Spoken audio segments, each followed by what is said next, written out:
दोस्तों, भोलेनाथ की नगरी वाराणसी में मौजूद काशी विश्वनाथ मंदिर में जो ज्ञानवापी मस्जिद है उसका विवाद फिलहाल कोर्ट में चल रहा है और आर्कियोलॉजिकल सर्वे ऑफ इंडिया जल्द ही वहां पर सर्वे कर सकता है। राम मंदिर का जब फैसला आया था तब भी ASI के सर्वे ने काफी अहम भूमिका निभाई थी। तब वहां पर बाबरी मस्जिद के ढांचे के नीचे कई मंदिर के सबूत मिले थे। वहां पर कई ऐसी आकृतियां और कई ऐसे स्तंभ मिले थे जो सिर्फ मंदिरों में ही पाए जाते हैं। काशी विश्वनाथ मंदिर के पास मौजूद ज्ञानवापी मस्जिद के अंदर भी कई ऐसी खुली निशानियां महादेव ने दे रखी है जिनसे पता चलता है कि वहां पर भगवान महादेव का मंदिर था। तो आज इस वीडियो में कई ऐसे सबूतों को देखेंगे जिनसे सिद्ध हो जाता है कि वहां पर भगवान महादेव का ही मंदिर था। एक कम जानकर आदमी भी बता देगा कि यहाँ पर पहले एक मंदिर ही मौजूद था। तो चलिए जानते हैं एक एक करके सारे सबूतों को। हेलो नमस्कार दोस्तों, स्वागत है आपका अभिज्ञान में। अब मैं आपको वो 5 तस्वीरें या सबूत दिखाने वाला हूं जिनसे सिद्ध हो जाता है कि वहां पर ज्ञानवापी मस्जिद की जगह कोई मंदिर जैसा स्ट्रक्चर ही था। इस पहली तस्वीर को देखिए दोस्तों, ये ज्ञानवापी कुंड की तस्वीर है जो साल 1900 के आसपास कैमरे में कैद की गई थी। फिलहाल ये कुंड काशी विश्वनाथ कॉरिडोर का हिस्सा बन चुका है। लेखक KM शेरिंग की किताब sacred city of the Hindus में जिक्र है कि 18 अप्रैल 1669 में औरंगजेब ने विश्वनाथ मंदिर पर हमले का फरमान जारी किया। हमलावरों को आता देख मंदिर के पुजारी स्वयंभू शिवलिंग को लेकर इसी कुंड में कूद गए थे। इस दूसरी तस्वीर को देखिए दोस्तों, इसमें नंदी भगवान शिव की ओर मुंह करके बैठे हैं। नंदी की ये तस्वीर आजादी से पहले की। इसमें नंदी उस तरफ मुंह करके बैठे हैं जिस स्थान पर आज ज्ञानवापी मस्जिद मौजूद है। यहाँ फिलहाल कोई शिवलिंग नहीं है। आमतौर पर जैसा कि आप लोगों को पता ही होगा कि नंदी हमेशा भगवान शिव की और शिवलिंग की ओर मुंह करके ही बैठते हैं। इससे भी अंदाजा लगाया जा सकता है कि जिस तरफ नंदी मुंह करके बैठे हैं उस तरफ मंदिर मौजूद था, उस तरफ शिवलिंग मौजूद था। मंदिर बनाने वालों ने ऐसे ही नंदी के मुंह को उस तरफ नहीं रखा था, वहां पर जरूर कोई शिवलिंग मौजूद था। इसे भी मंदिर के विस्तार में फिलहाल अभी कॉरिडोर का हिस्सा माना गया है। ज्ञानवापी मस्जिद का ये sketch Anglo Indian scholar James Prinsep ने 1834 में बनाया था। स्केच में ध्वस्त हो चुके बनारस के विश्वेश्वर मंदिर के हिस्से को दिखाया गया। इसमें मस्जिद का बड़ा गुंबद और उसके बाहरी छोर पर टूटे हुए हिस्से में बैठे लोग दिख रहे हैं।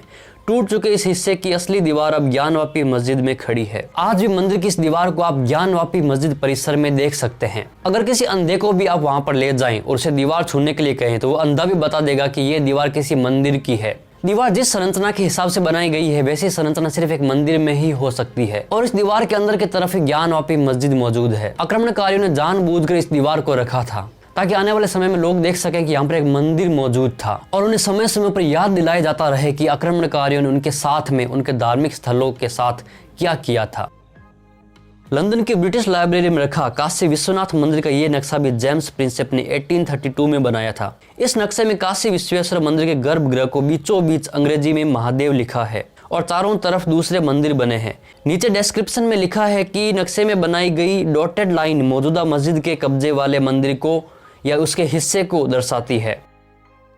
इस तस्वीर में दिख रहा है कि काशी विश्वनाथ मंदिर में बने ज्ञानवापी कुंड में बड़ी संख्या में पुजारी रोज की पूजा में शामिल होने के लिए इकट्ठा हुए हैं।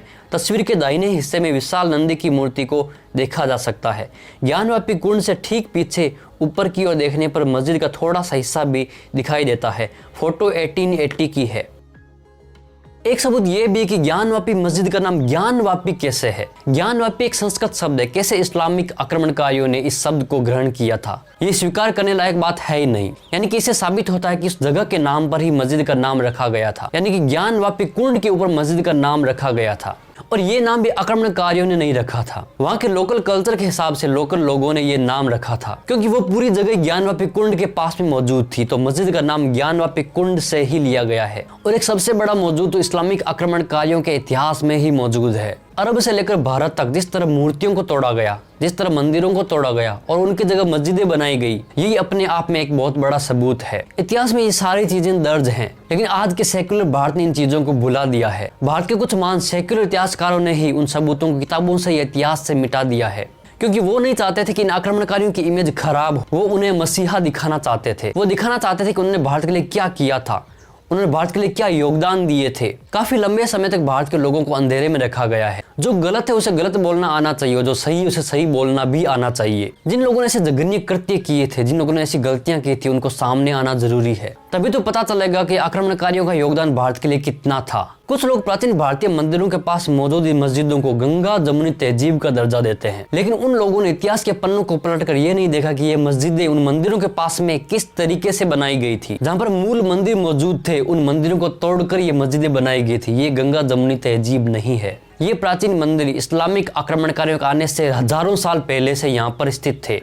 इन मस्जिदों को कोई आपसी प्रेम दिखाकर या कोई समझौता करके या उनसे जमीन खरीद कर नहीं बनाया गया था, बल्कि वहाँ के मंदिरों को तोड़कर, वहाँ के लोगों को लूटकर, वहाँ के लोगों को मारकर बलपूर्वक ये मस्जिदें उन मंदिरों के पास में बनाई गई थी। इस तथाकथित गंगा जमुनी तहजीब के सबूत आप भारत में जगह जगह पर देख सकते हैं। कुछ लोग इन आक्रमणकारियों द्वारा की गई इन गलतियों को मानते ही नहीं है, वो उन्हें जस्टिफाई करने की कोशिश करते हैं। ऐसे गंदे काम कभी भी जस्टिफाई नहीं हो सकते। कुछ खुद को बहुत ज्यादा मॉडर्न समझने वाले लोग कहते हैं कि इन चीजों में अब पढ़ा क्या है, इतिहास में क्या पढ़ा है, हमें आगे बढ़ना चाहिए। लेकिन साथ ही वो ये कभी नहीं मानते कि किस तरह से आक्रमणकारियों ने भारत की सभ्यता को नष्ट किया था, यहाँ के मंदिरों को नष्ट किया था। उन्हें ये भी मानना चाहिए।